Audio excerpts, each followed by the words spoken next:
Welcome to the Wrestling Universe channel. My name is Cosk. I'm joined by Y2Wrestling, and today we will be reviewing the 200th edition of AEW Dynamite. How are you feeling today, Y2? I'm feeling good. I thought it was a great show tonight. We were celebrating the 200th ever episode of AEW Dynamite, and it is the third ever edition of our Dynamite review. So I'm excited to get into it. And the thing that really was noteworthy about this show is that everything kind of felt important. Not everything was good, or most of it was good in my opinion, but not everything is going to be good for everybody. But everything on the show, every single segment for the most part, served a purpose. It really felt like they were going balls to the wall with the entire episode, and it started out with this match that we're going to kick off with, all killer no filler.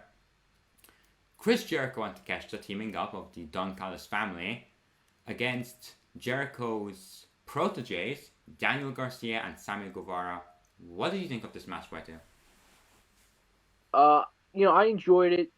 Good opener. I thought it was a nice touch on the show to have Jericho be the one to first come out because he's had a very pivotal role in the first 200 episodes of Dynamite.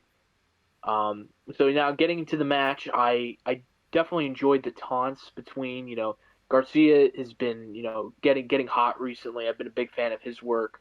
Him doing his dance, and Takeshita mockingly doing a pin while doing the dance. I thought was a little funny. Jericho did his signature 1 foot pin, which has never been quite successful. Other things, I mean, the Takeshita line, I've always thought, very impressive how, the leap he does to not knock his opponent down. It's not just your, I guess, typical clothesline or lariat. And, Blue Thunderbomb, Jericho's code breaker, which is not very effective anymore. I think he should pull back a little bit on the code breaker, make it a little more special, because at this point, it's signature move, which is not bad. But yeah, I enjoyed it. What do you think of the match? It's always special to me to see Chris Jericho work with Daniel Garcia or Sammy Guevara as a competitor, especially Sammy Guevara. We talked earlier about how this is the 200th edition of AEW Dynamite, and Jericho and Sammy's relationship has been a big part of that. So to see them kind of facing off was really interesting to see. It shows how much times have changed, but at the same time, how much they've stayed the same. These two are connected forever. And it seems, and we're going to talk about this later, that this is the beginning of the end of their connection. I mean, another thing to note is Takeshita, of course, a big factor in this match. It was kind of passive aggressiveness between Jericho and his JS boys, but Takeshita did not care. Takeshita was going all in. He was mocking Daniel Garcia. He was very violent with his strikes. I mean, one of the best strikers in the industry, in my opinion.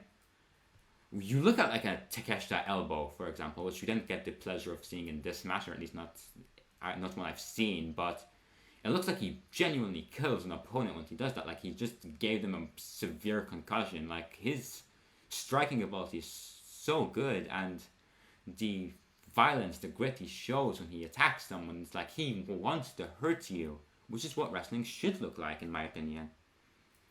Jericho, he's not the athlete he once was, I'll be honest. So, like, it's not like if I was saying 10 years ago, Chris Jericho starting off this 200th edition. But when he's working with names like Takeshita, Daniel Garcia, Sammy Guevara, who are so athletic, he can kind of take a backseat in the athleticism and just be that veteran presence in the ring, be that guy, the ring general, not the Gunter type, but nonetheless. And just be this big name to kind of get people hooked. He's a big part of the show's history. The story of this match really was Don Callis taking any chance he could to interfere, kind of behind the back of Jericho, and it all came to a finish, or to a conclusion at the end of the match, where I believe Daniel Garcia, had Jericho trapped. He had him in a submission, and a sharpshooter, I believe, right? Yeah, yeah. Yeah, and he was gonna tap out Jericho, or at least it seemed that way. Takeshita and Sammy were fighting outside, so Takeshita wasn't there to help. And behind the referee's back, Don Callis hits uh, Daniel Garcia with the baseball bat. Garcia goes down. Side of the head, as you said. And then something kind of awkward, but at the same time I kind of get it, happened where Jericho started screaming at Don Callis and then takes way too long to go for the pin. Eventually does it. It's a 1-2-3. I kind of get it. It's a baseball bat. I feel like if that was protected more in wrestling, it wouldn't be a big deal because getting hit with a baseball bat can kill you, so it can knock you out. But there's so many basic baseball bat shots in wrestling that didn't really seem like it should have kept him down for that long in the context of pro wrestling, in my opinion. But anyways, all aside, I think this was a pretty good match. It's developed the story really well, and it seems like we are nearing the end of the JAS. What did you think about this finish, Y2? Well, Don Callis throughout the match was pulling strings. I remember, he swiped at Garcia's legs. I think he's kind of, living up to his gimmick as the invisible hand of moving pieces, even even without Jericho approving. And Jericho, is falling for it. Callis has everything perfect in place for Jericho to leave and lure him over to his team. And as for the bat shot, I mean, as you were saying with the amount of bat shots we see, but it was sorry. It's still a bat shot. Yeah. Anyway. I turned into Joe Biden there. I'm sorry. Okay. I'm not American, but I still get the joke. While talking about this, we move on to Matt Menard and Chris Jericho, which happened later on in the show, but we're still gonna talk about it here because it's still like a pivotal part of this story. We're not gonna like segue back to this. Matt Menard is talking to Jericho, or I believe Renee was talking to Jericho, and then Matt Menard comes in and says, "We're having a seminar next week." To me, this looks like the end of the JS. I think next week is when Jericho makes his choice, or at least I feel like they can't really push this along too long. Yeah, no, just going into the history of past Jericho factions, these mandatory meetings have always led to something like I remember, the mandatory meetings with the inner circle and how that ended up turning into, MJF forming the Pinnacle or something like that. So these meetings, if I had to guess, I think it is next week will be the funeral of the Jericho Appreciation Society. Which is really interesting because we've talked about this a lot because this story has been happening as we started the podcast. It's really when it started delving in deep. I mean, I think this is the end of the JS, as I've said. I think that Jericho will be joining the Don Callis family. I think after this, they're going to start recruiting other members. Maybe here's a hot take. I could see them recruiting Aussie Open, but at the same time, with their connections with the United Empire and the fact that Jericho's having a match with Ospreay reportedly, I don't know how that would work. I don't really know what other tag team they can go for to like kind of counter the Young Bucks. Do you have any suggestions? In the tag team division, I'd have to think about it. Big Bill. I've been enjoying Big Bill's work, and I don't know if he's gonna stick with the team with Cage because I know Cage is still in the Mogul Embassy, so I don't know if that's just a short-term thing. But and if it is Big Bill, I think he's been getting over in front of the fans. I think he's underrated, so I think a spot like that would be really good for him. As for the tag division, I'd have to think about it. If Yeah, I was gonna say Santana or Ortiz if they're available, but no, because then they just be but Jericho again. So Yeah. I'd have to think about it. Anyways, I'll get back to you on that one. we move on or I guess we move back or in the middle because this is like happened between these segments. Tony Khan is speaking. I'll be honest. Love you, TK. Thank you for this alternative. It was a very awkward promo. He was stuttering over his words and he doesn't have a good delivery.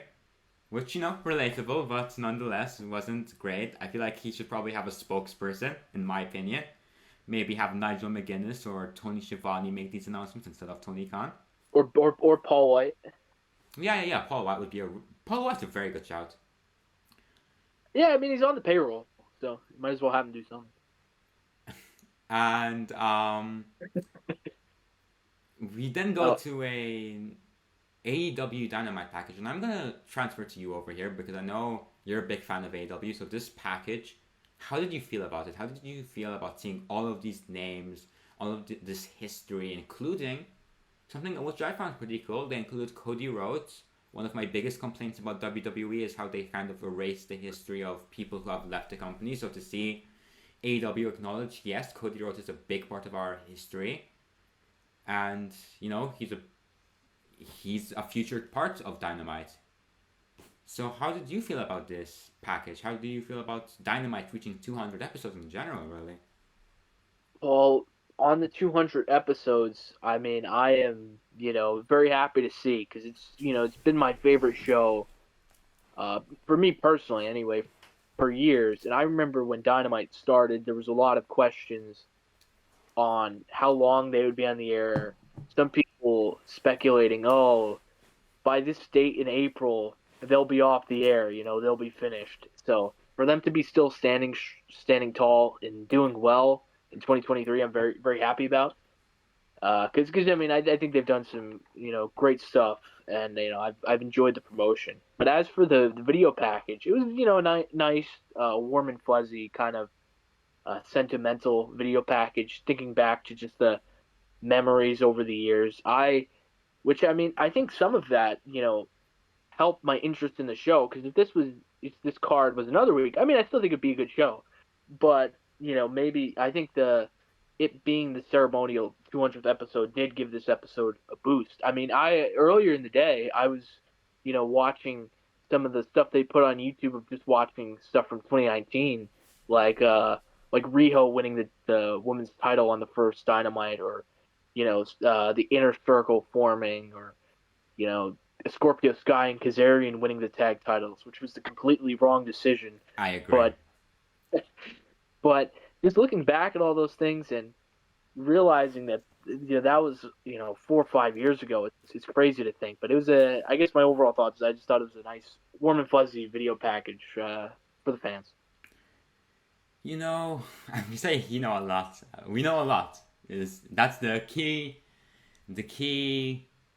thing to take away from this podcast. We're geniuses. But anyways, people say that AEW is bad for this or that, and I can be very critical of AEW.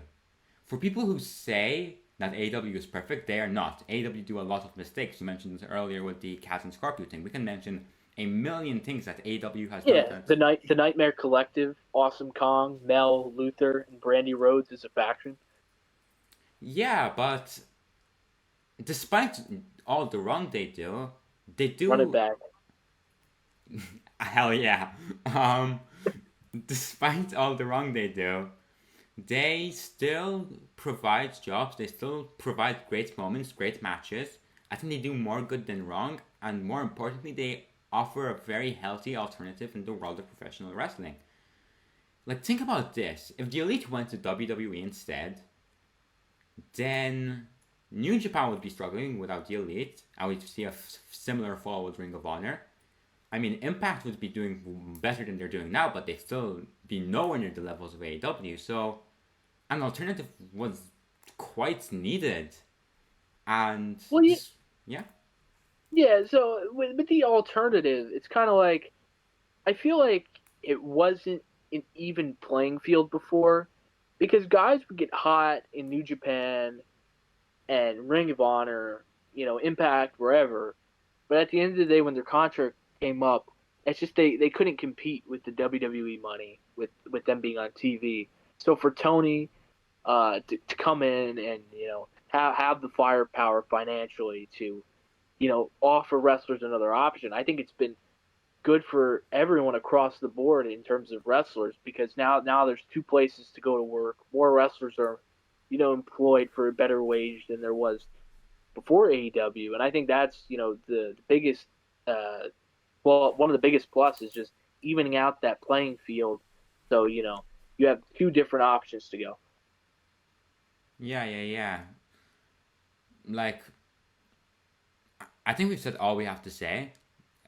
AEW in general, while it has its cons, pun intended, I think it's still very, very important in the wrestling world, and I'm happy that we get the chance to watch AEW Dynamite, AEW Collision, AEW Rampage, because it gives so many talents opportunities.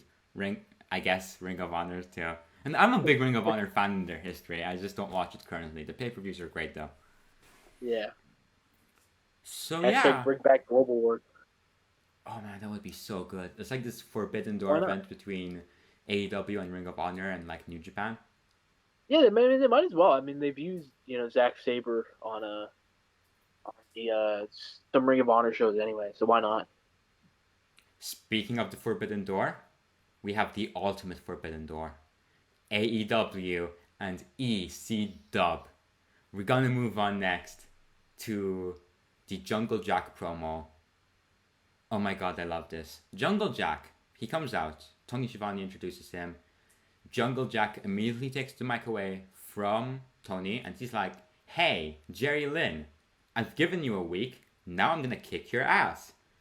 Jerry Lynn comes out. He's like, "Yeah, I would love to beat you, but that would be child abuse." Great line. And I also have screws in my neck. No doctor would clear me to come and beat your ass. No one doctor would clear me to compete. But I have a friend who wrestled in ECW, a friend who still wrestles today, who can beat you. And out comes Rob Van Dam. Oh my god. Rob Van Dam comes out. He comes to the ring. Jungle Jack walks away. Jerry Lynn and RVD, two guys who have a lot of history together. They've revolutionized wrestling world. They're kind of celebrating.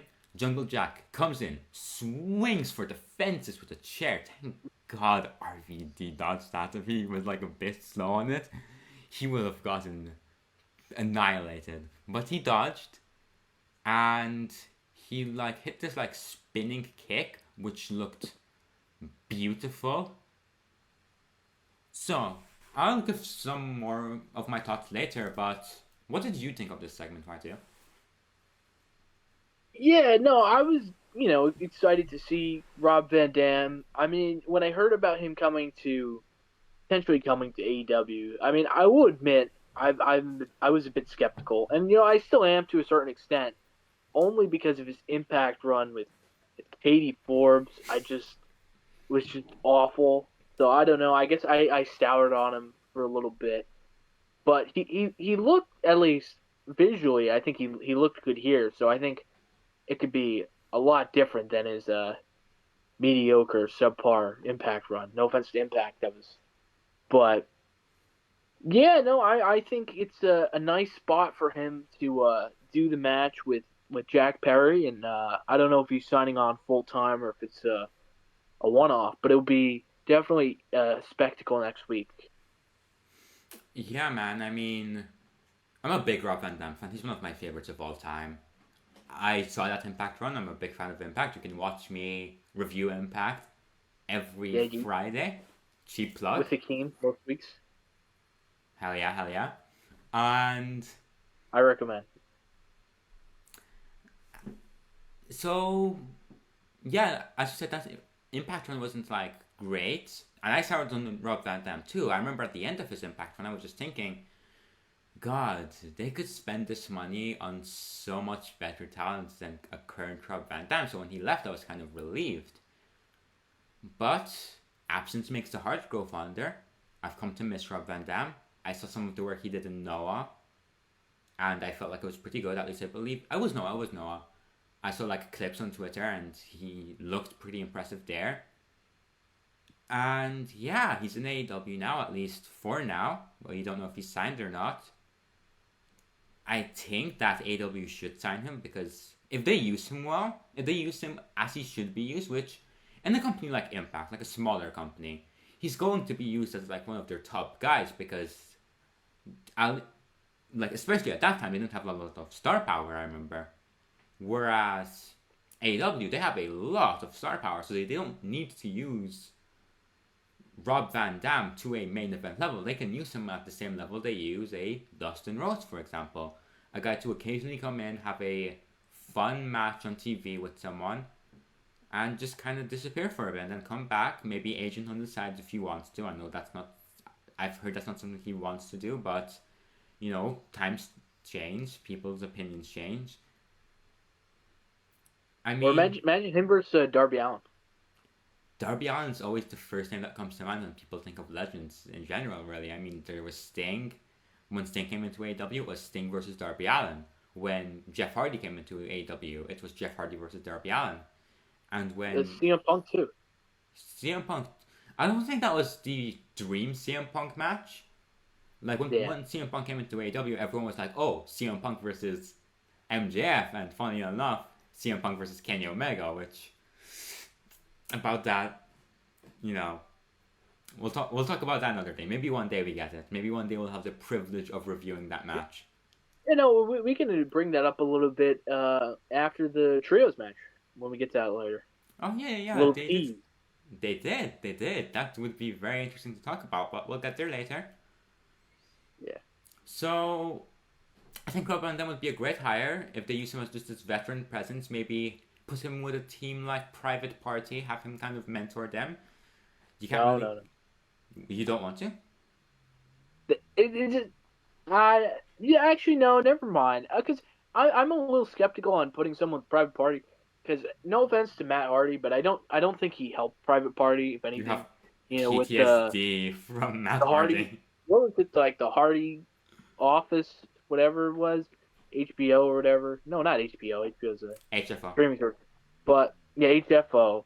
I feel like having someone with Private Party hurt them. I mean, I guess RVD and Private Party could work with like the party, the drinks, and I guess RVD brings the weed or whatever. But so I guess it could work. But I don't know. I guess I'm just a little skeptical on somebody being with Private Party.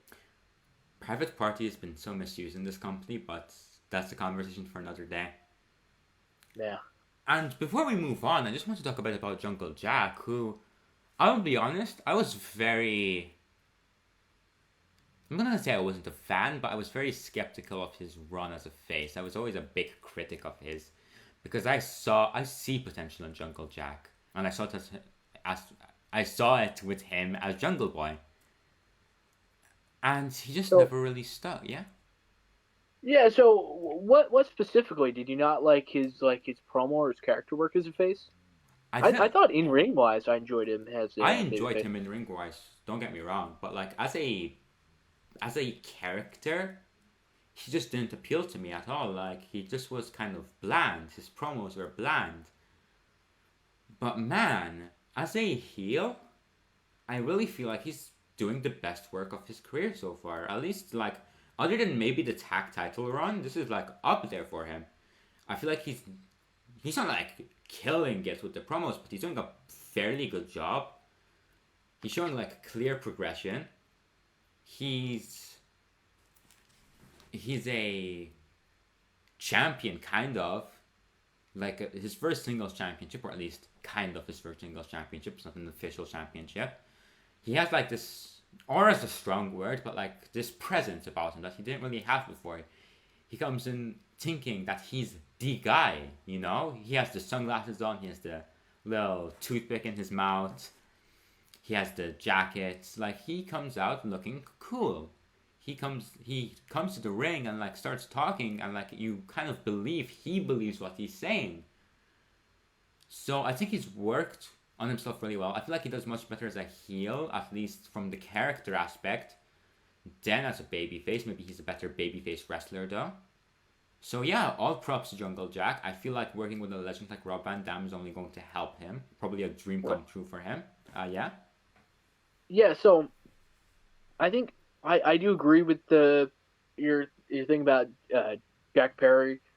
I think he has an extra gear as a heel and is better as a heel. It's just interesting sometimes in wrestling how people who you wouldn't expect to be better in the other role end up being. Like Jungle Boy, I thought was like such a nice, warm, fuzzy baby face. And who would have expected, he'd be much better as a heel? Where FTR came into AEW as a heel, and they were going to be like, oh, the no flips, and thinking that they were going to have this mega great heel run, and then it turns out FTR, they've been just tremendous baby faces, and I actually think at least in AEW their babyface run has been a lot better than their heel run. They really found their groove. Even MJF. I mean, MJF can do both great, but he's been in his short time has been thriving as a babyface. Yeah, I mean, Daniel Bryan's another good example, or Bryan Danielson, someone who I mentioned Daniel Bryan because I remember in WWE I thought this guy can't turn heel. Are you kidding me? It's Daniel Bryan, the leader of the Yes Movement, and then he had that fantastic run with the Planet Championship. It shows that some guys can really change up their character to do some fantastic things and maybe are more natural in some roles than you'd expect. But nonetheless, we move on to a Shida and Toni Storm hype package. There's not really much to talk about here. There's a short hype package to just kind of build up to the match, so most of our thoughts will be said in the match, in the main event. But just kind of establishing Shida was a champion in the pandemic era. She was the champion in the pandemic era. But she never had her moment in front of fans, kind of like Drew McIntyre, for example. Like, that's her story coming into this match. Toni Storm's like, hey, you were the best, but now we're the best. That was basically it from her part. She didn't really have much to say, but she did good for what it was. Short video package, do you really have anything to say, or do you want to move on? Nothing much, but this, along with the thing that I was talking about with watching the clip back of Riho winning the title on the first Dynamite, it did plant the seed. I mean, going into today, I thought Toni Storm's going to retain, nice little match, whatever.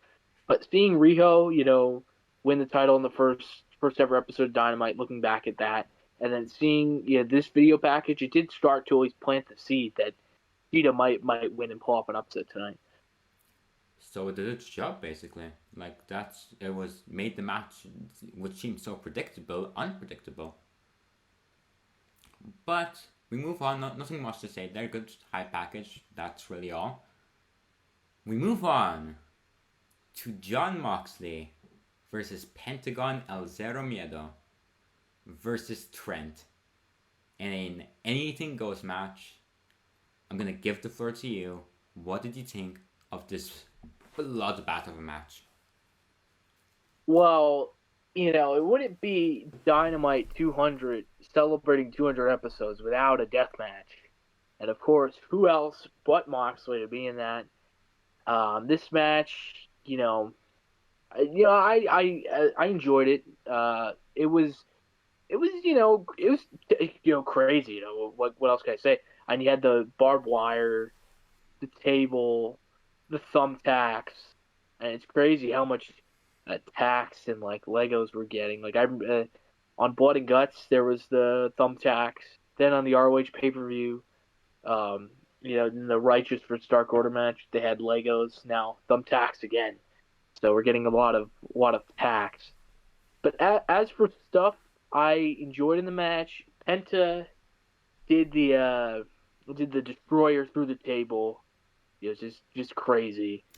The guys going into the barbed wire, The different spots. I mean, Moxley did a move, and like his back fell onto the barbed wire, like, and then he seems to be enjoying himself. Like Moxley is, I mean, I don't know how much swearing we could do, but Moxley is just one sick fuck. But what did you think of this hardcore mayhem match? Pentagon Jr. or Pentagon Lazaro Miedo will never gain the trust of P.T. Williams again. P.T. Williams saw that with blood raging across his head. Not raging across his head, like steam coming out of his ears. Poor P.T. Williams. They stole your move, brother. But It was crazy. I don't even think that Penta's Destroyer was even the best Destroyer of the night. I thought Commanders, we'll get into that later, but Commander hit like a really explosive one. it's P.T. Williams' move, and I will not forget it. But jokes aside, Pentagon's great. I love Pentagon. He's one of my favorites in the company. I remember being a Pentagon mark in 2018, right before AEW started, so to see him get TV time is always great to me. This match really just seemed to me, which is really interesting now when we're going to talk about the finish, to set up two goals, like two things that it had to achieve. One was giving that good old chaos and violence to the 200th episode of AEW Dynamite. There was a lot of crazy spots, superplex through the tables outside, as you said, the Canadian Destroyer through a table, tax where Pentagon just went like flying through it with like this suplex just going in it and a pile driver. It was insane. Trent was bleeding buckets, which is why I was thinking about like Oh earlier yeah, with PT. Trent was really just destroyed in this match. And yeah, the second thing I really thought was, oh, this is a way to give Moxley his win back. Moxley, biggest star in this match. He's going to destroy these two guys at the end, get a dominant win. But that's not really where we went. It wasn't Moxley who won. It wasn't even Penta who won. Who's a big star too, I would say. Like, not really a big star in AEW. He's quite a mid-card, upper mid-card, but like a big star in general. The winner of this match, after Moxley had a paradigm shift on Pentagon and then would get kneed in the face by Trent, who would then steal the victory. Yeah, Trent was the winner of this match, which came as a complete shock to me. I did not expect Trent to win this match. I don't really think it was the best booking decision, I'm going to be honest, but I'll give the floor to you, then I'll explain my thoughts. Yeah, Trent, I think, has been underrated throughout the AEW throughout the years. I think him and Chuck Taylor could at least be candidates to become tag team champions because they, the parking lot brawl. They've been in the tag team division since day one. Pretty reliable mid card team that I think could go up to an AEW or a ROH tag title. As for the winner, it not being Moxley, I mean, Moxley didn't get pinned, so it's not the worst thing. I think Trent winning was probably, at least if I had to think in the mind of Tony Khan, it's probably Trent winning to hype up the parking lot fight on Rampage to add a little more heat to that. Yeah, like my problem with this is I don't mind Trent. I think Trent's good. Love Pentagon.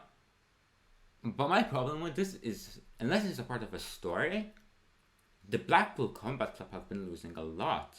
They lost Blood and Guts, they lost last week, they lost this week. They really need to be picking up some wins, especially if you want to build up to the rumored match between Jon Moxley and Orange Cassidy. Yeah, I mean, we kind of got a justification for it, as you said, with the parking lot brawl, which we will be talking about in a bit. But I think Moxley should have been the winner here. Unless it's like playing a part of a losing streak gimmick or story where maybe Bryan Danielson comes back and like, what happened to you guys? you guys are being amateurs. You're supposed to be professionals. How are you losing to these? Again, amateurs. You know, it wasn't really. I don't really see the point unless that is the point. Unless the point is they are supposed to lose. Because if they're just losing to put other talents over, Moxley's your biggest star. He shouldn't be putting Trent over, even if he wasn't the one getting pinned. Another thing I'd like to add real quick before we get into what happened in the post match is I just felt like the stipulation didn't fit the match. In the sense, I didn't feel that this match between these three guys was like worthy storyline of an anything goes match.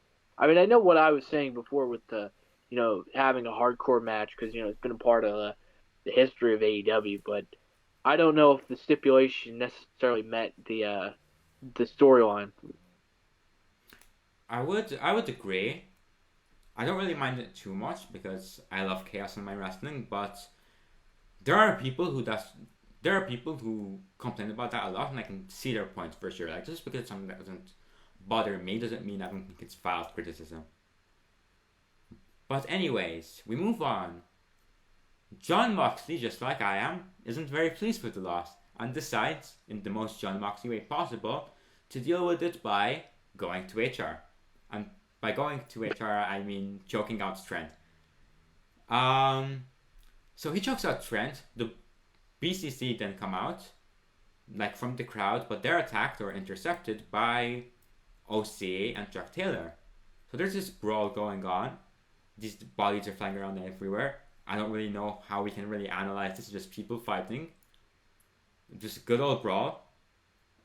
And it kind of ends with best friends in the ring, BCC out the ring, and Chuck Taylor grabs the mic and says, well, that didn't resolve anything, did it?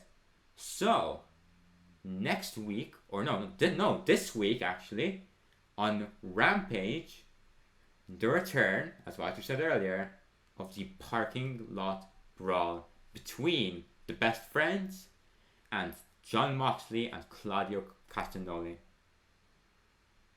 For one, in my opinion, this is the greatest match in Chuck Taylor and Trent Beretta, or Trent's AEW career so far. So like, this is going to be a great match, I think. I think Moxley and Claudio are going to fit into this environment really well. I think this is where you give Moxley and Claudio that win back. But those are my thoughts. I think it's achieved what it had to achieve. What are your thoughts? Yeah, no, I agree. I think Moxley and Claudio are going to thrive. I'm interested to see how they're going to do it because obviously they're not taping that match at the building tonight. They're probably going to film it at. They said they're going to do it at Daly's place, so they'll probably film it tomorrow or Friday. So it'll be interesting to see how they tape it. I guess it's exciting to see, a more cinematic match come back to the fold. They haven't really been around since the pandemic. The one thing of note was when Orange Cassidy, he hit the orange punch, and he didn't even get Moxley down, mocked the ring, but landed on his feet. The orange punch did not knock him down. I mean, ironically, when I saw what happened, I thought they were leading to a trios match with best friends versus Yuta, Claudio, and Mox. And maybe that'll still happen, but I thought the most interesting thing, at least to me, was Moxley doing that orange punch. Moxley not doing it. Orange Cassidy doing the orange punch on Moxley and it not knocking him down. I don't know if that was intentional or not, or if it was just a way to get Moxley out of the ring. I'm gonna defend that a little bit. They've been selling that Orange Cassidy's body is breaking down, so the orange punch isn't as effective as it was. So maybe that's the reason. But like, I kind of get what you're saying, but I feel like that's intentional. They're kind of selling the fact that the orange punch isn't what it once was. You know what I'm saying? Yeah, no, that's been the story where he's just been squeaking by with his title defenses. But honestly, if you told me to predict that match, if it happens, I'm picking Orange Cassidy. I don't know, man. I think Moxley's got a good chance. I don't think it's like Moxley does not need it. Will you complain on Twitter to Tony Khan? Will you at Tony Khan? No, I won't. I won't complain because Moxley title reign will probably be good. It's just like I don't think it's the best use of the international title. That's always my take on it. I agree. I'm just messing with you. I think someone like Rush or Swerve should dethrone him. Or Kota Ibushi. Yeah. I'm not gonna give up on the Kota Ibushi thing. Yeah, you got an Ibushi agenda. I have my agenda is one tonight, and we're gonna talk about that in the main event. But ironically, with my agenda with Ibushi would be to do Golden Lovers versus the Young Bucks or FTR, just to see that. I would love that too. I just want Ibushi to be officially signed. And speaking of people I want to be officially signed, sorry for interrupting you there. I just had to. Oh, sorry. I had to sacrifice you for the sake of the segue. It was a great segue. God damn it. We move on to Rob Van Dam, RVD. He's gonna go promo, and he challenges Jack to a match next week at AEW Dynamite. I am very surprised it didn't happen at Wembley as people predicted, or at least it doesn't seem like it's going to happen at Wembley. I'm a bit disappointed because I'm supposed to be going to Wembley. But nonetheless, what do you think about this match? What do you think about this promo, if you have any thoughts on it? And are you excited for it overall? Yeah, I'm excited. But it was ironic because I saw in between the segments happening, I read your tweet. You're like, you tweeted like, I'm so excited I'm gonna see Rob Van Dam live, and then this segment happens. I was surprised that this is not happening at Wembley too, because I always kind of had the assumption that Hook against Jungle would be at All Out in Chicago the week after. So you do maybe RVD versus Jack Perry on the All In show. So I don't know exactly. I've been surprised in general on the Saturday show. I thought Punk versus Starks with the Ricky the Dragon Steamboat was going to be on Collision too. Well, no, not Collision, All In, and that ended up being. So I don't know exactly. They're doing these somewhat big matches on TV instead of the pay-per-view. So I guess they have something prepared. But I was definitely surprised to see that this match is happening next week. And here's a segue for you. Speaking of stuff they have prepared for All In, let's talk about the next segment. Maxwell Jacob Friedman, the devil himself, comes out to the ring. He's talking, he's giving lore, he comes out as a babyface, explaining what happened on Collision where he hugged Adam Cole, he didn't betray him like everyone expected. He's talking about his childhood, he's talking about how he was bullied, how he has ADD, relatable. Talking about how he has rejection issues, relatable. Talking about how he got bullied all his life, relatable. Got just had this very difficult life where he learned how to he had to hurt people before they could hurt him. It's not relatable. But nonetheless, he did a really good job explaining MJF, the character, because when you think of MJF, you think, okay, this guy is unjustifiably evil. He's done horrendous things on the television. But here he kind of explains it all. But at the same time, not in the way that he's just going to change himself as a person, because as he said in this promo, I'm still a scumbag. Those are MJF's words, not mine. I'm a great person. But yeah, he doesn't completely change. He's still a scumbag, but it seems like the direction is an MJF face turn. Adam Cole comes out to the ring, says, I'm so proud of you, MJF. You're doing a great job, MJF. This is character development, MJF. He didn't say that, but I just wanted to add that in because it is.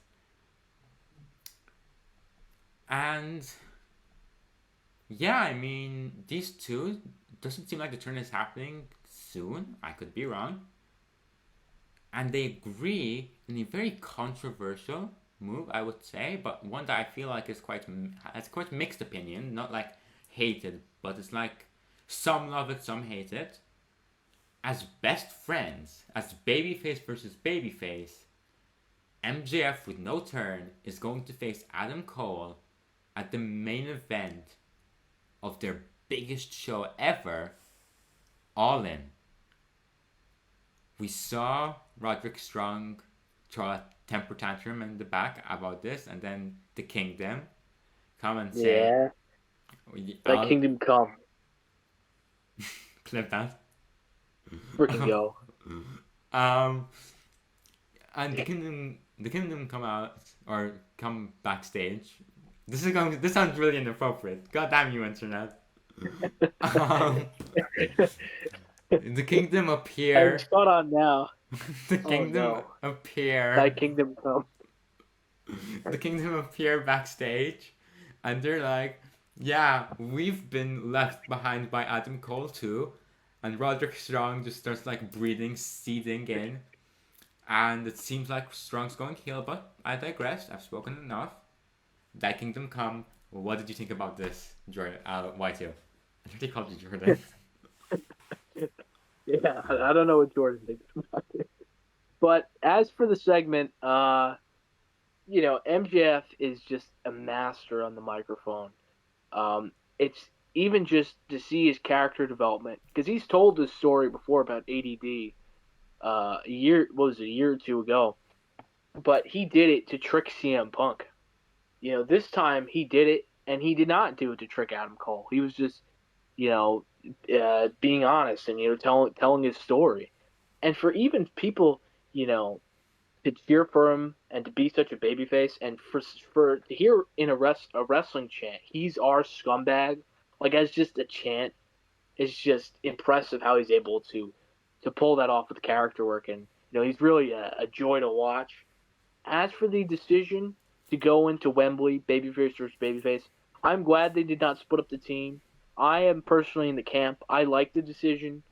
Some people have even brought up the historical of what was it, British Bulldog versus Bret Hart right at Wembley, and they both were babyfaces, so there could be some historical significance to that. I'm glad they're not splitting up. And then the angle after it with Roddy throwing the temper tantrum, I think is really interesting. The direction they took the story, because obviously I think we were all assuming, at least at the start of the story, before we knew it was going to get as hot as it did, or before it got as hot as it did, I think we all assumed that it would be just they do this tournament and then what's it called, MJF turns, or whatever. So I think that was basic route. I'm glad that they've gone this different direction, and it is really intriguing going into All In. At least I'm very excited for this match, and to see what the finish is going to be with Roderick Strong in the Kingdom now at play. Does Adam Cole betray MJF? If Cole turns heel, does Cole go with make it the Undisputed Kingdom with Roderick Strong, Matt Taven, Mike Bennett with the Kingdom, and then maybe Kyle O'Reilly or even Bobby Fish come back? So maybe does Cole turn on? Does Roddy cost Adam Cole the match? Because Roderick Strong is pissed that Adam Cole has decided to stay friends with MJF. I don't know this, but I think at least in my opinion, it's the best storyline AEW has done in quite a while. It's a very good storyline. I mean, I'm quite mixed on the fact of its main eventing Wembley as like my first wrestling show. I love good heat, brother.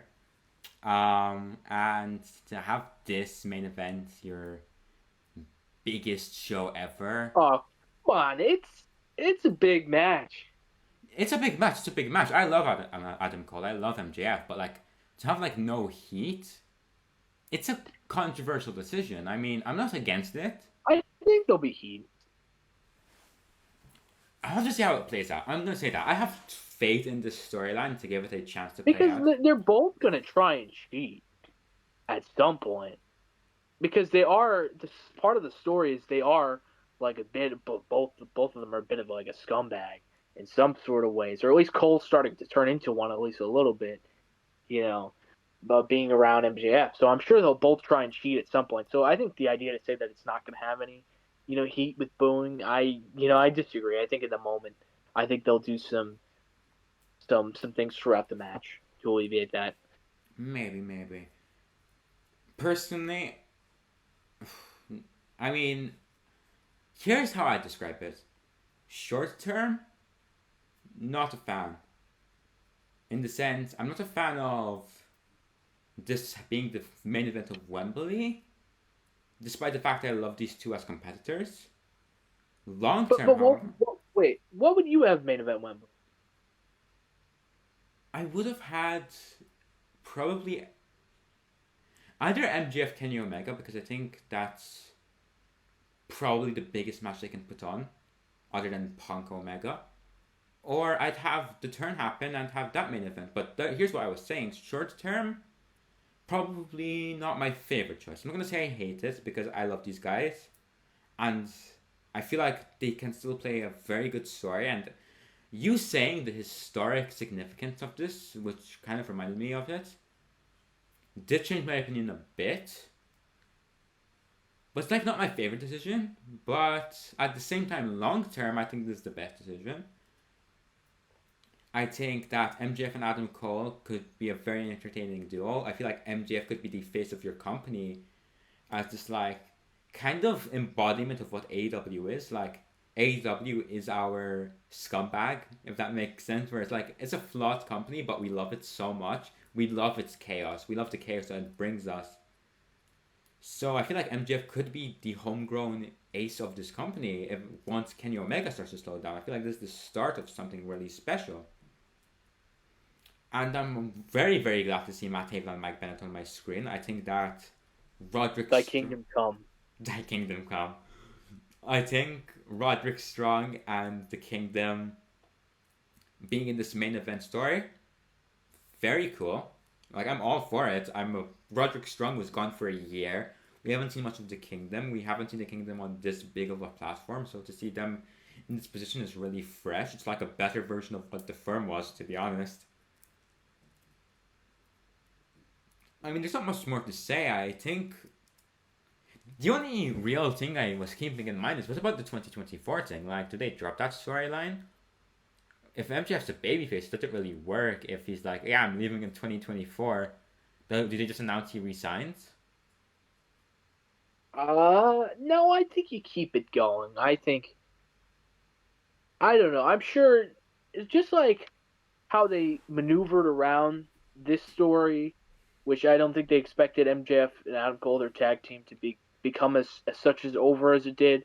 I think and then now they've managed to pivot in I think of a great way. So I think with the 2024 story, I think you can still keep it and just pivot the story someplace, because I saw after the show that MJF said something like, oh, the one wrestling company you go to make money is WWE or something. So he's still playing it up. So the angle is not done yet. Yeah, I mean, I think that angle I think is maybe where you do Kenny Omega versus MJF. Would MJF as a babyface, or do you think he turns heel by then? I mean, that's an interesting one. I don't know. Well, to be fair, Punk did the angle where he was gonna walk out on WWE, and he was the babyface in that. So I don't know. I guess the fans can decide who they want to cheer, but I'm just saying from the point of view, because I mean, when we're talking about this, but you can't control how the fans are gonna react. Like, you watch Collision.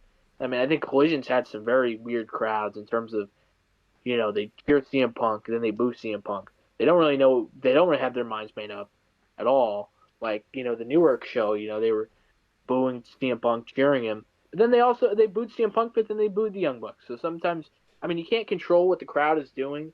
But I just think from a general story perspective, no matter what way the chants go, I feel like Kenny Omega is kind of the guy representing AEW, the ace of the company, at least in terms of matches, or at least him and Moxley. I guess you could do Moxley, but they've already gone down the Moxley MJF avenue multiple times.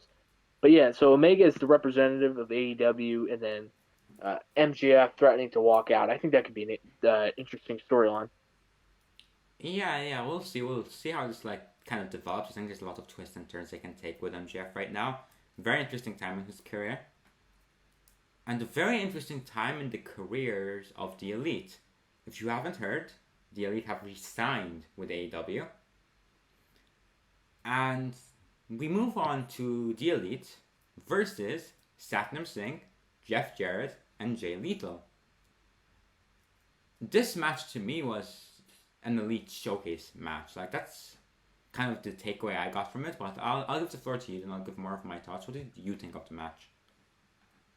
Yeah, going into tonight, I was very intrigued. Just because you got Kenny Omega and the Young Bucks, these amazing high work rate, pun intended, elite wrestlers going up against Satnam Singh and Jeff Jarrett. I mean, I know they could, and against those two, I just didn't feel like the Elite was going to be able to wrestle their style. So I was, quite intrigued on how it would go. I mean, just seeing Kenny Omega and Jeff Jarrett in the same ring in 2023 is something I wouldn't expect. One thing when Satnam tagged in, Matt Jackson wanted no part of it. He's like, "Oh no, I can't mess with y'all. I'm tagging out." And then Nick Jackson and Kenny Omega were like, "No, thank you." But then Satnam did this kind of like long crossbody, which is impressive. I get a little worried that he'll crush somebody with his whole like size and body weight, but it does look cool. Like he's like almost like he's the length of most of the ring. Jarrett tried to use the guitar, and then Omega was playing the guitar, which I thought was silly. I mean, the stuff my favorite parts of the match, honestly. I mean, I know it was an Elite showcase, which I agree with your assessment there. My favorite part of the match was honestly just the unique spots with Satnam, like even getting him down to his knees and overwhelming him with super kicks, and Omega with a big V trigger. What did you think of the match overall? As I've said, it was an Elite showcase match, and like you can really tell with the booking of it. It showcased the Young Bucks. It showcased Kenny Omega with the super kicks, the V trigger, the attempted one wing, the Angel later. It even showcased Elite members not in the match, like Brandon Cutler got a moment. Hangman Page, nice. Hangman Page got a buckshot. So like everyone in the Elite kind of got their moment. They would end up picking up the win. I think that Team TNA did a pretty good job, like putting the Elite over. They did their part. They did their part as like the mid-card heels, just like giving this big main event baby faces that like good win against these kind of credible names. Yeah, I think it was meant for more of just a celebration of Dynamite type of episode with the Brandon Cutler bringing back his cold spray or Hangman at doing the buckshot. I think I was a little surprised at the end. Not at the result. Like obviously, I expected the Elite to win. I think it's just I was surprised they didn't do any tease for All In after this. Like I've heard the rumors that the Young Bucks might face FTR or maybe Omega would drop a tease. We didn't really get that. I mean, Omega did drop a really interesting tease, not the one that I would have expected. Like what his potential match at All In would be. His tease would be like when they were talking about re-signing, he'll be like, "Oh, well, we'll be on Dynamite, ROH, Rampage, or maybe even Collision," which was a nice tidbit there, a nice tease. You might use that. I mean, the Elite on Collision would be really interesting. I feel like the CM Punk program is inevitable now that they've re-signed. I don't think it's happening soon. It could happen soon, but I don't think it's like has to happen soon, but it will happen eventually. Yeah, I don't think Omega just said that as a throwaway line. I do feel like they've at least worked things out to work a program. I mean, I in past months would I have said that? No. But with Omega saying that line, I think it's very. I don't think he would just say that just to say it. You know what I mean? And yeah, I mean, re-signing the Elite was essential to AEW. They are the heart and soul of this company. This match wasn't just to showcase them for the 200th episode. It was to showcase them now that they've signed. They're a hot name in the business right now. this is the re-signing news. They announced it on in the morning, Wednesday morning. So yeah, I mean, the Elite get the win. Nice stuff. Nice showcase match for them. There's nothing really else to say other than, I guess, happy to be Elite. Good for them for re-signing. Get that back. We move on to a Swerve, AR Fox, and Prince Nana promo. At first, it's Swerve giving the floor to AR to explain why he turned on Darby. And his reason was, you didn't return my phone calls. You ignored me for 5 years like I was nothing to you. And, I mean, the reasoning was fine. It wasn't like crazy blowing my mind reasoning. It was just like, yeah, that's, I mean, if there's some truth to that, that's crazy. But like, I don't know. It was a fine reason, nothing crazy. Just kind of moves the story along.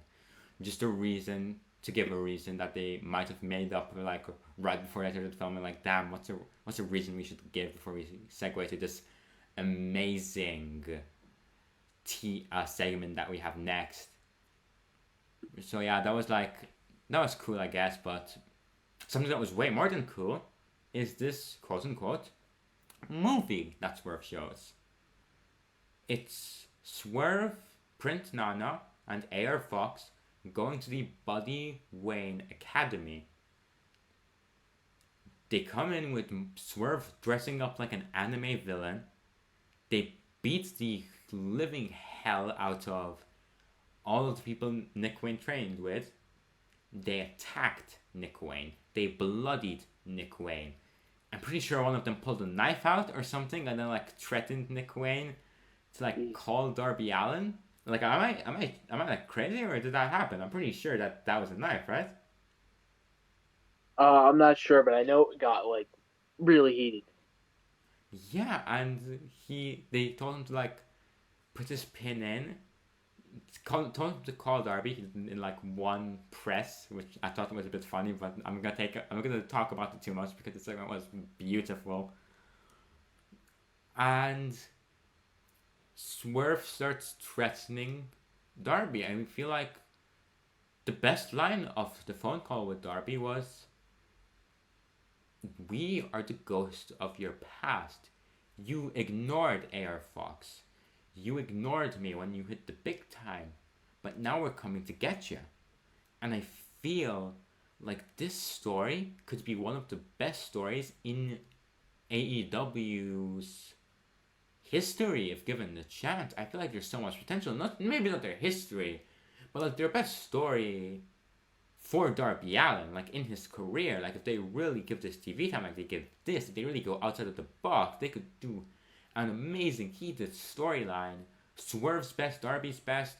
I'm gonna give the floor to you, but as you can tell, I absolutely love this segment.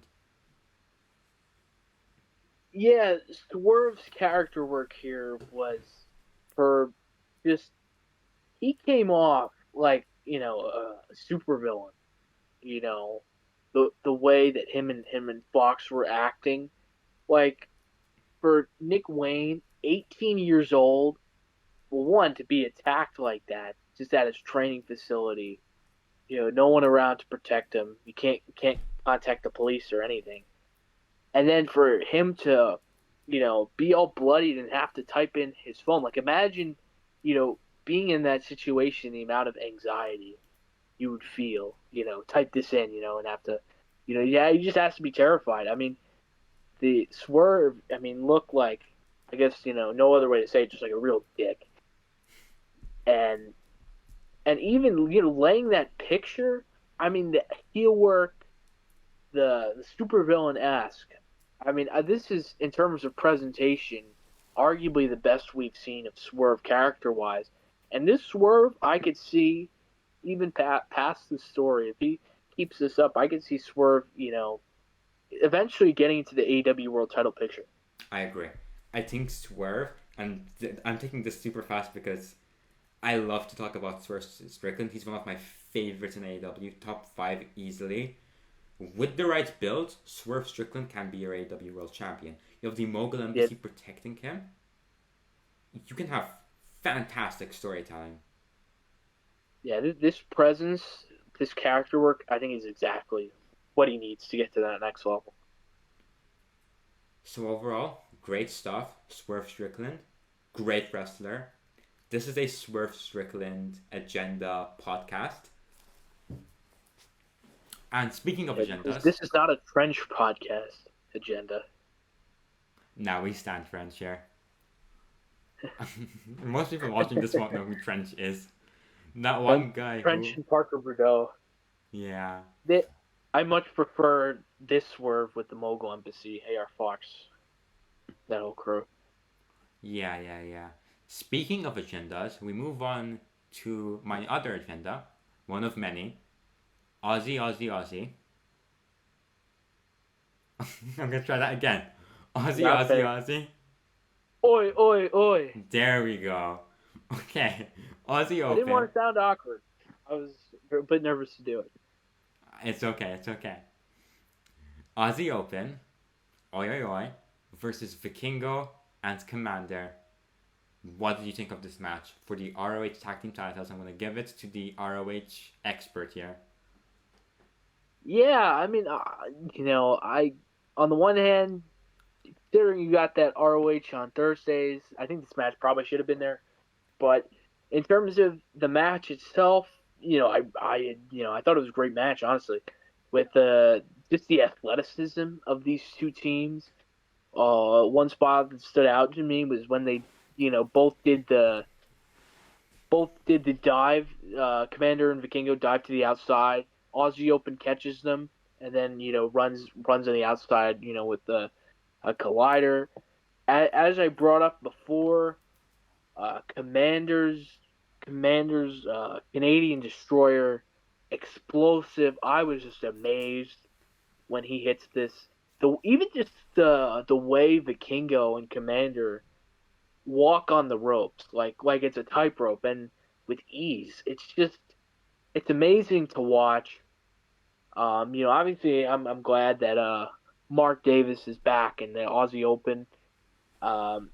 As for, I guess we'll discuss the finish after. But what was your thoughts on the match? I love Aussie Open. I love Vikingo. I like Komander. I'm not gonna say love because I'm. Come on! I'm a big fan of Komander there. I really like Komander. How about that? I don't regard him as highly as the other three, but he's really good. Who's better, Komander or Gravity? Komander. So you got like a whole luchador tier ranking. Yeah, my favorite luchador is Aussie Open. If I had to rank the luchadors real quick, I'd go Rey Fenix up top, Penta, Komander, and then I guess, and then Droistico if he's still in the company, and then Gravity. But that's not a slight on Gravity. He's just very new. I think he can climb up that ranks. You forgot about Bandido and Vikingo. Yeah, but Vikingo's not signed with the company. Bandito's injured, so he doesn't count right now. Yeah, screw you, Bandido. We love Bandido here. No, we stand Komander. Okay. This is the Komander podcast. Hell yeah. I mean, my big note about this match is, as much as I love this match, I feel like this match shouldn't have happened on this show. I feel like they kind of squeezed it in. I feel like if you put on another Dynamite, maybe a Collision, maybe even a Rampage, maybe even a Ring of Honor, because it's for the Ring of Honor tag titles, give it a good 20 minutes, and they could have had a fantastic match. They had a good match, but they didn't have a match that they could have had. And more importantly, actively damaging to the show, in my opinion, because it didn't give the main event the time it needed to really cook like it could have. Like, these are two matches that, if done with the right amount of time, could steal a show. But because they were like sharing that time, that like half hour, they really didn't get the time to cook. You know what I mean? Yeah, I mean, there's questioning on why this match took place on Dynamite specifically. I mean, you can question maybe is Aussie Open going to face FTR at All In? Is that why? Just to get them on TV to get a win, so maybe something happens on Collision with after the FTR versus Big Bill and Brian Cage title match where it'll be Aussie Open versus FTR. Maybe that's why they throw them on TV to get that in motion. I don't know, but at least in its current form, it was a nice match, but it felt out of place on this Dynamite. As you said, Hikaru Shida and Toni Storm, those two amazing women's wrestlers that given if they were given more time, they could have cooked even more. And so yeah, I don't know exactly the reasoning on why they would have this match. But yeah, yeah. Aussie Open would win. Pretty good finish. I think you were gonna say something about the finish, but wanted to wait. Yeah. No, I think yeah. What I just went into was what I was waiting for, just like speculating on if they're gonna face FTR at Wembley or not. Because if not, then this match was, I hate to say it, kind of pointless. The overall calculus of the show. Yeah. I mean, like, so yeah, Aussie Open win. Do you have any final thoughts on the match, or do you want to move on? No, good match. They won with the Coriolis. We move on. Right before the main event, there's this CM Punk promo package. It's just kind of like establishing the history of the X that he has on his title, which is a bit funny considering that Twitter just turned to X. But I digress. Yeah. Good promo package. It just shows the history of the title, shows the history, well, not the history of the title, history of the X, history of CM Punk. They're showing old footage of him. I think it achieved what it had to do, but not much to say about it, really. I mean, I feel like both me and you are just talking about this briefly because we really want to get to the main event of the show. I have been waiting for the main event of the show since we started. Hikaru Shida versus Toni Storm. I'm gonna give the floor to you, and then after that I'm gonna cook. All right, so I'll give like the warm up, and you'll be the main event here discussing this. Yeah, no, they were given the main event, and I was, admittedly I was surprised. I really, no, not that I enjoyed it because I knew I would enjoy it because they're good women's wrestlers. But obviously, I'm saying I'm surprised about the results. Um, you know, when Storm does that like collision in the corner, I don't want to describe it like where she like hip thrust in the corner. That's how I'll describe it. Like kind of like a hip thrust colliding into the face. That always looks brutal. The kendo stick got involved. Then there was a huge false finish. Because then Shida with the kendo stick knocked down the other members of the Outcast. Toni Storm hit Storm Zero. I swear that was it. I'm gonna be honest. I was completely shocked to see Shida kick out of that. Even just looking at the time, because when I looked at my phone on the Eastern time zone, there was like a minute or two left in the show. I was like, Storm has to be winning here. So I was shocked. But yeah, no, I enjoyed this match without getting into the result and letting you cook. It's your time now. What did you think of this match? I mean, I'm gonna get the negative out of the way. I've already mentioned this before, but I feel like this match, while good, could have been great, could have been an all-timer match for Dynamite if they had a half hour to cook. And this is not like a negative, but more of just a small critique. Not even a small critique, it's just a critique, something I think would have been preferable. If this was the plan, Shida should have won at Wembley. This moment should have happened at Wembley. Like, 200 episodes is still a big deal, but for Shida's story, which I'm going to get into later, like, her winning in front of 80,000 people when she had her win in front of 0 people, that would be fantastic for her.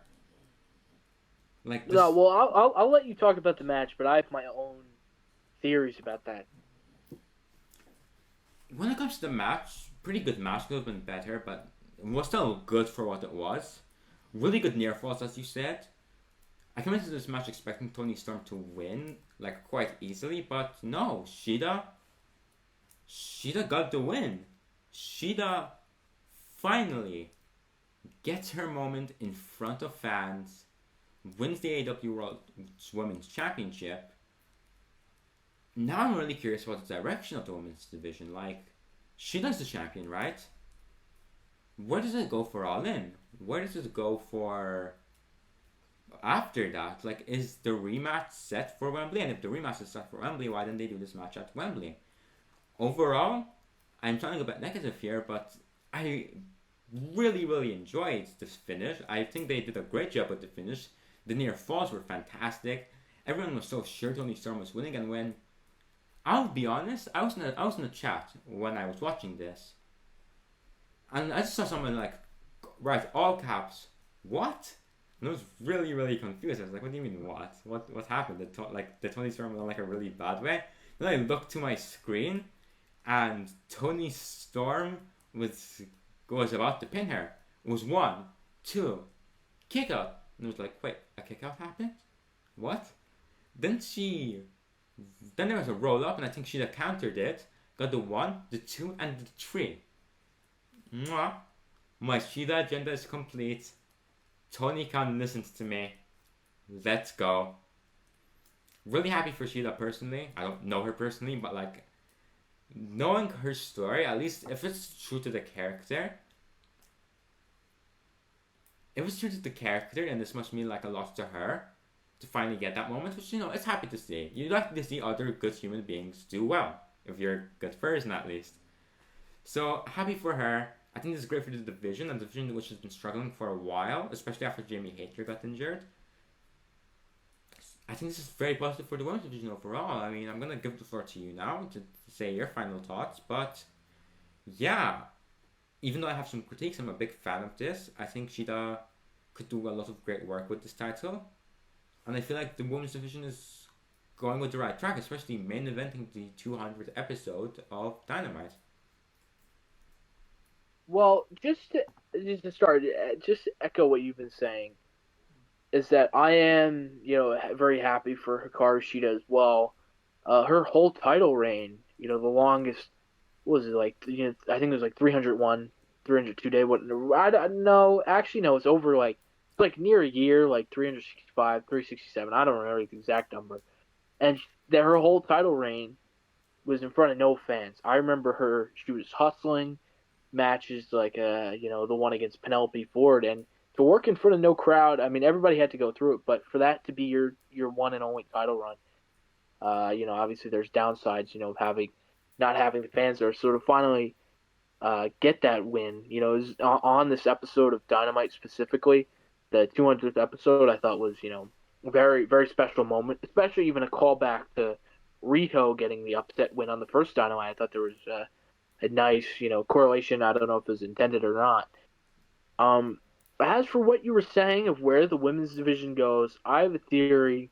I don't think you're gonna like the theory, but I think I might know where it's going. So Shida wins, but he might drop the title at Wembley to Saraya. That they might have just done it to like Shida might just become a transitional champion. How do you feel about that? No. That's my theory. I think don't might put do that it. out in the world. Saraya winning at Wembley. Shida just won to be like get the belt from Storm to Saraya as like a transition. I would hate that. I would despise that. You'd be there live in attendance. You won't get to see RVD versus Jungle Boy, but you'll get to see Saraya with her world title win. Tony Khan, hear me. If you do that, I will threaten to complain on Twitter. I mean, if you were speculating where the division might go, I at least to me, I believe that there's a very real possibility of Saraya versus Shida. And if I had to place a bet on who's going to win that match, I would bet Saraya, honestly, in Wembley Stadium. I think that would be awful. I'm not gonna lie. I think that Shida deserves a proper run. I joke, but I would be legitimately upset if that would happen. Not like legitimately upset. It's wrestling at the end of the day. I love wrestling, but I'm not going to be like actively fuming. I'm gonna be like, damn, that sucks, and then But move on with my day. But to you be can like, you can argue that the maybe Tony Khan's plan was always to put the belt on Saraya then at it's a Wembley. bad plan. It's Well, objectively a because bad plan. I'm just saying he may have been planning to have Saraya beat Jamie Hayter at Wembley. I don't know. I think whatever happened tonight and wherever it will lead is a pivot because I think they're at least the lack of direction in the women's division for a couple weeks. I think is because they were waiting to see if Jamie Hayter was going to be able to be on Wembley I or agree. not, I agree. which I think this happening tonight, I think probably confirms that Jamie Hayter's not going to be clear. I mean, maybe will she be able to come out and maybe make a return then? But I mean, if she's healthy, I bet they'd probably want her, to wrestle on the show. I think because I remember in the advertisements in the lead up to the show, some of the things that they would air on the various programs were Jamie Hayter talking about entering Wembley as the champion, and then the Outcast saying something. So, Shida versus Saraya title reign may be incoming. Not to reign on the moment tonight, though. Here's my take before we go on to our final thoughts. I feel like Sheila should have a good 3 to 5 month reign, somewhere around those lines. Get good defenses in, work in front of the audience, get that moment, get that bag. But it all comes to an end 3 to 5 months. Around that time, she works with Nyla Rose, she works with Britt Baker, I guess. She works with Taya, who I know has been getting caged, but I'm still a fan of Taya.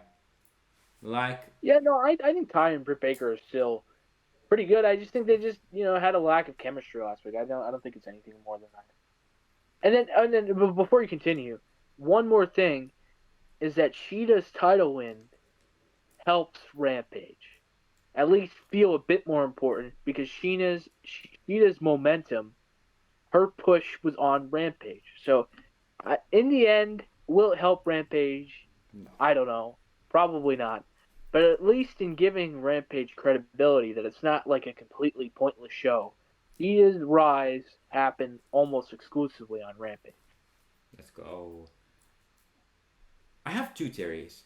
Either this is a transition to get the belt on Athena. Ooh. So we both kind of have a theory that it's a transition. People. Yeah, I think it's going to be a transition. But I don't think it's going to be a short transition necessarily. I think that she's still going to get some time with it. I think she has to get some time with it. Considering like her story, I think at least 2 months with the title. Get like 2 to 3 defenses in. It doesn't have to be like a very long reign, but like essentially then have a transition over to Athena. Or Maybe a Grand Slam. yeah, maybe at Grand Slam. That's a really good shout. And I think the Athena thing is going to happen. Like that's my official prediction. But my other one is Mercedes Moné.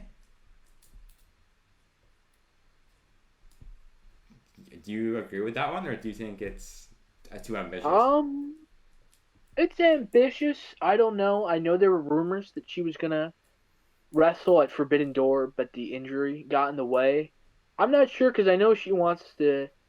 She's still. I believe she's still very committed to the wrestling in Japan with Stardom and such. So I don't know. I think she should come into AEW because I think he would be the piece that would turn around this division for good and just be the ace. I mean, Athena. I mean, you argue already had the ace that you're just not using. It's just sitting on the bench in your deck, Athena. And if you really want to have banger women's matches all the time, just throw in Athena. She'll cook no matter who it is. But I thought that Sasha Banks might have been coming to AEW in 2019 because I remember there was some, issues going on after WrestleMania 35. So I don't think it's going to happen. I think at Me least neither, but I just want to throw it out there. not this year. Yeah, throw it out there. I don't think it's going to happen this year. But I think if it did, yeah, you'd probably have to give her the belt. Overall, for one, before we finish off, I just want to say, while we're talking about what happens with the future of the title, because it's a very interesting time for it, I will have to say, my Shida agenda is complete. Thank you, Tony Khan. Next up, give Eddie Kingston the world title. Maybe the ROH world title. Both. Final battle. Both. I think the direction is Eddie to get the ROH title. I agree. I'm an ambitious person. What can I say? But yeah. Overall, this was a very good episode of Dynamite. This is my favorite episode of Dynamite that we've reviewed so far. Like overall, Blood and Guts was the best match, but this is the best overall card that we've reviewed. Everything felt important, apart from the Aussie Open match, which when the least important thing on your card is Aussie Open versus Vikingo and Komander, that's saying something. But like, yeah, good stuff overall. The stuff we've seen on this card, the end of the JS potentially, Rob Van Dam coming in, MJF pretty much a 50 turning babyface, at least for now.